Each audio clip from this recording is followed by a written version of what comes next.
Hujambo na karibu.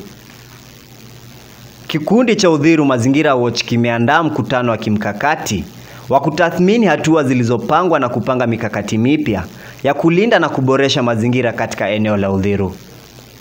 Mkutano huo uliofanyika mapema hii leo ulihudhuriwa na viongozi wa kikundi hicho wakiongozwa na Bwana Kifagio na Bwana Kibaki.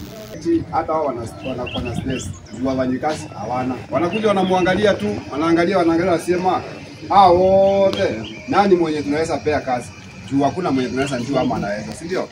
Usipofanywa karibuni sana karibuni. Akizungumza katika kikao hicho, Bwana Kibaki alieleza kuwa mafanikio yaliyopatikana hadi sasa ni matunda ya ushirikiano wa wanachama na jamii nzima ya Udhiru.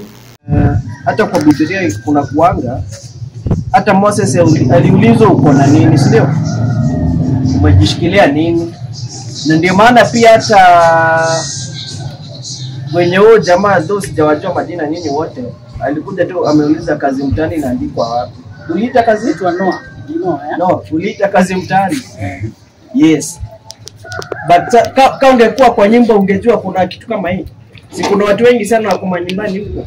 Labda wengine wako TikTok, wengine labda wanaona TV. Alisisitiza umuhimu wa kuendelea kujitolea kwa moyo mmoja katika juhudi za kupambana na uchafuzi wa mazingira.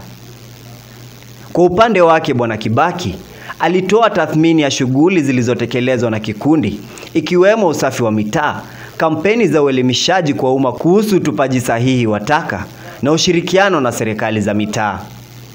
Alibainisha kuwa ingawa changamoto bado zipo, moyo wa kujituma unaendelea kuwa mwanga wa matumaini kwa wakazi wa Udhiru.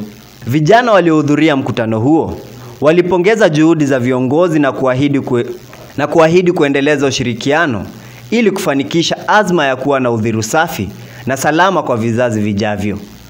Methali semayo, usipoziba ufa utajenga ukuta, ilitawala mjadala huo kama kumbusho kuwa hatua ndogo za leo zinaweza kuzuia matatizo makubwa ya kesho.